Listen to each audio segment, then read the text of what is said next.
Hi viewers, today topic is system of linear equations. System of linear equations. అసలు linear equations అంటే power of all variables is 1 ఉండాలన్నమాట. Suppose నేను ఎగ్జాంపుల్గా చెప్తున్నాను. X plus 3y minus 2z equal to 0, 2x minus y plus 4z equal to 0, x minus 11y plus 14z equal to 0. వీటిని ఏమంటారంటే homogeneous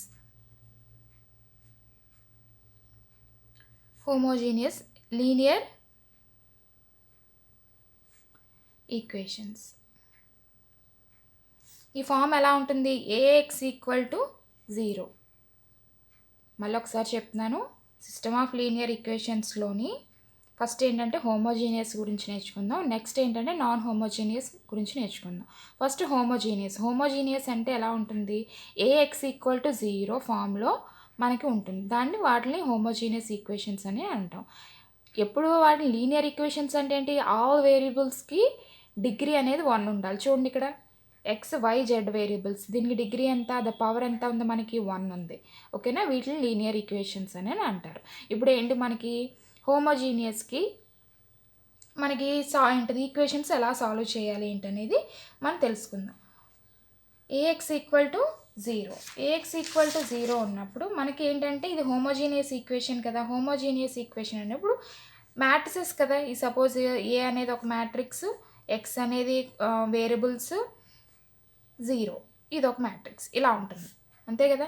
ఇలా ఉన్న వాటికి ఈ మ్యాట్రిక్స్కి మనం ఏంటంటే ర్యాంక్ అనేది ఫైండ్ అవుట్ చేసాం. Suppose rank of A equal to R అనుకుందామంటే, ఇప్పుడు if R equal to N అయితే, R equal to N R అంటే ఏంటి? ర్యాంక్. ఎన్ అంటే ఏంటి? Number of variables. మీకు అర్థమవుతుందా? ఆర్ అనేది ర్యాంకు, ఎన్ అనేది నెంబర్ ఆఫ్ వేరియబుల్స్ అంటే ఏంటి? మనకి ఇక్కడ చూడండి ఎక్స్ వై జెడ్ ఉన్నాయి చూసావా, అయ్యే వేరియబుల్స్. ఈ రెండు ఈక్వల్ అయినప్పుడు సపోజ్ నేను ర్యాంక్ అనేది మనం ఒక మ్యాట్రిక్స్ 3/3 తీసుకున్నాం. 3/3 తీసుకున్నప్పుడు ర్యాంక్ అనేది 3 వచ్చింది. నెంబర్ ఆఫ్ వేరియబుల్స్ కూడా మనకి 3 ఉన్నాయి. అప్పుడు ఏమైంది? ఆర్ ఈక్వల్ టు ఎన్ అయింది.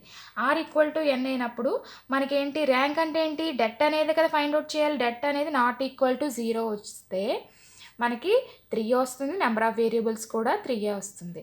అప్పుడు మనకి ఏంటి? The system of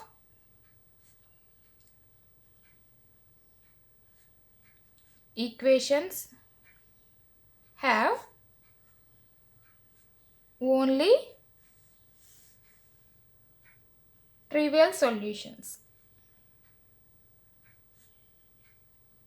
trivial solutions అంటే 0 సొల్యూషన్ అనేది.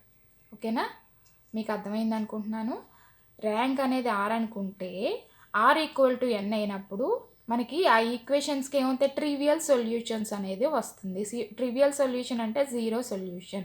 ఓకేనా? ఇక్కడ వరకు క్లియరే కదా. ఇప్పుడు ఏంటి మనకి సపోజ్ ఇంకో కేసులోని ఆర్ అనేది లెస్ దాన్ ఎన్ అంటే ఏంటి? డెట్ అనేది మనకి ఇక్కడ డెట్ నాట్ ఈక్వల్ టు 0 వచ్చినప్పుడు ఈ కేసు వచ్చింది. అంటే ఏంటి? డెట్ సపోజ్ మనకి ఈక్వల్ టు 0 వచ్చింది అనుకోండి, అప్పుడు మనకి 3/3 తీసుకున్నాం అనుకోండి, ఆర్ అనేది ఏమవుతుంది? మనకి ర్యాంక్ 2 అయిపోతుంది. 2 less than number of variables ఎన్ని ఉన్నాయి? 3 ఉన్నాయి. నెంబర్ ఆఫ్ వేరియబుల్స్ 3 ఉన్నాయి. అంటే 2 లెస్ దాన్ 3 అయింది. అప్పుడు మనకి ఏంటి? అప్పుడు ద సిస్టమ్ ఆఫ్ ఇప్పుడేంటి? The system of equations have infinite number of non trivial solutions. ఓకేనా? మనకి 2 కేసెస్ ఉన్నాయి. ఆర్ ఈక్వల్ టు ఎన్ అయినప్పుడు, ఆర్ లెస్ దాన్ ఎన్ అయినప్పుడు. ఆర్ ఈక్వల్ టు ఎన్ అంటే ఏంటి? మనకి డెట్ అనేది నాట్ ఈక్వల్ టు 0 వస్తుంది. ఆర్ లెస్ దాన్ అంటే డెట్ ఈక్వల్ టు 0 వచ్చినప్పుడు. ఇలా వచ్చినప్పుడు ఫస్ట్ ఏంటి? మనకి ఈక్వల్ టు వచ్చినప్పుడు ఏంటంటే ట్రివియల్ సొల్యూషను. నాట్ ఈక్వల్ అంటే ఆర్ లెస్ దాన్ ఎన్ వచ్చినప్పుడు ఏమొస్తుంది? మనకి నాన్ ట్రివియల్ సొల్యూషన్స్. ఇప్పుడు infinite number of non trivial solutions అనేవి వస్తాయి. ఓకేనా? ఇక్కడికి క్లియరే కదా. మనం ఏంటి నెక్స్ట్ ఏమేంటి? Non homogeneous. మనం ఏంటి ఇప్పుడు హోమోజీనియస్ నేర్చుకున్నాం. నాన్ హోమోజీనియస్ అంటే ఎలా ఉంటుందో నేర్చుకుందాం ఫస్ట్. నాన్ హోమోజీనియస్ అంటే ఏంటి, ఎలా ఉంటాయి? సపోజ్ మనకి ఎగ్జాంపుల్ తీసుకుందాం. X plus y plus z equal to 4, 2x plus 5y minus 2z equal to 3, x plus 7y minus 7z equal to 5. వీటిని ఏంటి? Non homogeneous equations, linear equations. చెప్పాను, linear equations అంటే ఆల్ వేరియబుల్స్కి degree అనేది 1 ఉండాలి, power అనేది 1 ఉండాలి. ఓకేనా? ఇక్కడ చూడండి, x plus y plus z equal to 4. ఇక్కడ దానికి దీనికి డిఫరెన్స్ చూడండి ఒకసారి. హోమోజీనియస్ అయితే మనకి ఏఎక్స్ ఈక్వల్ టు 0 ఫామ్లో ఉంది. అంటే ఏంటి? మొత్తం అన్నీ మనకి కాన్స్టెంట్ మ్యాట్రిక్స్ అనేది జీరోస్ ఉంటాయి. మనకి నాన్ హోమోజీనియస్ అంటే ఎలా ఉంటుంది? కాన్స్టెంట్ మ్యాట్రిక్స్ ఉంటుంది అన్నమాట, 4, 3, 5. ఓకేనా? అంటే ఈ ఫామ్ ఎలా ఉంటుంది? A x equal to B. ఓకేనా? మీకు క్లియర్ అని అనుకుంటున్నాను. A x equal to B. దీనికి ఎలాగా? దీనికి కూడా మనకి చూడండి, ఇక్కడ మ్యాట్రిక్స్ ఎలా ఉంటుంది? ఇది ఒక మ్యాట్రిక్స్, ఇది ఒక matrix. Suppose variables x y అనుకుంటే ఇక్కడ చూడండి, మనకి ఇక్కడ కాన్స్టెంట్స్ ఎలా ఉన్నాయి? 4, 3, 5. అంటే ఏంటి? మనకి 4, 3, 5 అనే కాన్స్టెంట్ మ్యాట్రిక్స్ కూడా ఉంటుంది నాన్ హోమోజీనియస్ అయితే. దీనేంటి? కోషియంట్ మ్యాట్రిక్స్ అని అంటారు. దీనేంటి? ఎప్పుడైతే కోషియంట్ మ్యాట్రిక్స్లోని ఏంటిది కాన్స్టెంట్ మ్యాట్రిక్స్ కూడా యాడ్ అవుతుందో అప్పుడు ఆగ్మెంటెడ్ మ్యాట్రిక్స్ అని అంటారు. దాన్ని ఎలాగనుకుంటున్నారు? సపోజ్ నేను దీన్నే రాస్తున్నాను, ఒకసారి చూడండి, మీకు అర్థం అవ్వాలని చెప్తున్నాను. పైన ఇచ్చే చూడండి ఇక్కడ ఈక్వేషన్స్. మ్యాట్రిక్స్ ఏంటి? 1, 1, 1, 1, 4, 2, 5, -1, 3, 1, 7, -7, 5. మీకు తెలియడానికి, డిఫరెన్స్ తెలియడానికి. ఎప్పుడైతే కాన్స్టెంట్ వాల్యూస్ని కూడా మనం ఆ మ్యాట్రిక్సెస్లో పెడతామో అది ఆగ్మెంటెడ్ మ్యాట్రిక్స్ అంటారు. ఇది ఏ అనుకుంటే, సపోజ్ ఇది చూడండి, ఇది బి అనుకుంది. Suppose matrix A x equal to B A కదా, ఏఎక్స్ ఈక్వల్ టు బి. ఇది ఒక ఏ మ్యాట్రిక్స్, ఇది బి ఒక మ్యాట్రిక్స్. ఇప్పుడు మనకి దీనికి సొల్యూషన్స్ ఎలా ఉంటాయో ఒకసారి చూద్దాం.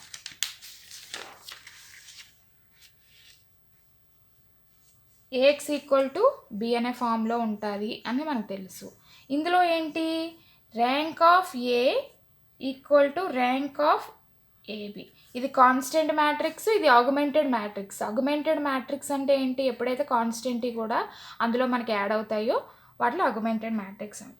దీని ర్యాంకు 6 వచ్చింది, దీని ర్యాంకు కూడా 6 వచ్చింది.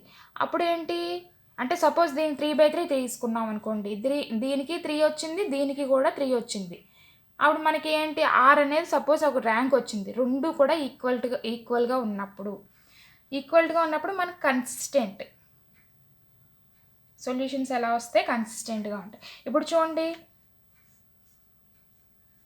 Rank of A not equal to rank of A B. Rank of A ఇక్కడ ఈక్వల్ టు అయినప్పుడు ర్యాంక్ 6 అనుకుంటా, రెండింటికి 6 అనేది వచ్చింది, రెండు సేమ్గా వచ్చినాయి.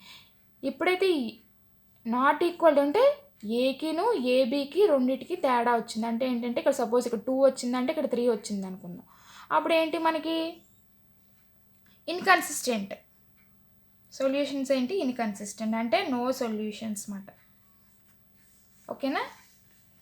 ఇప్పుడు మనకి ఇక్కడతో అయిపోయింది. ఇది మనకి ఇక్కడతో ఇదేంటి? నాట్ ఈక్వల్ టు వచ్చింది కాబట్టి ఇక్కడ నో సొల్యూషన్స్ అని చెప్పి రాసేస్తారు, అయిపోయింది.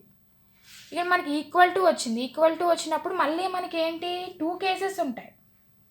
ఎలా ఉంటాయి? సొల్యూషన్ అనేది ఇక్కడ కన్సిస్టెంట్, సొల్యూషన్ అనేది ఎగ్జిస్ట్ అయింది. మనకి సొల్యూషన్ అనేది ఎగ్జిస్ట్ అయింది. ఆ సొల్యూషన్స్ మళ్ళీ ఎలా ఉంటాయి? ఆర్ ఈక్వల్ టు ఎన్ అంటే వేరియబుల్స్, నెంబర్ ఆఫ్ వేరియబుల్స్ రెండు కూడా ఈక్వల్ అయినప్పుడు. ఇంకో కేసు ఏంటి? ఆర్ లెస్ దెన్ ఎన్ అంటే ఏంటి? ర్యాంక్ ఏమో మనకి తక్కువగా వచ్చి నెంబర్ ఆఫ్ వేరియబుల్స్ ఎక్కువగా ఉన్నప్పుడు. ఈ రెండు కేసెస్ అన్నమాట.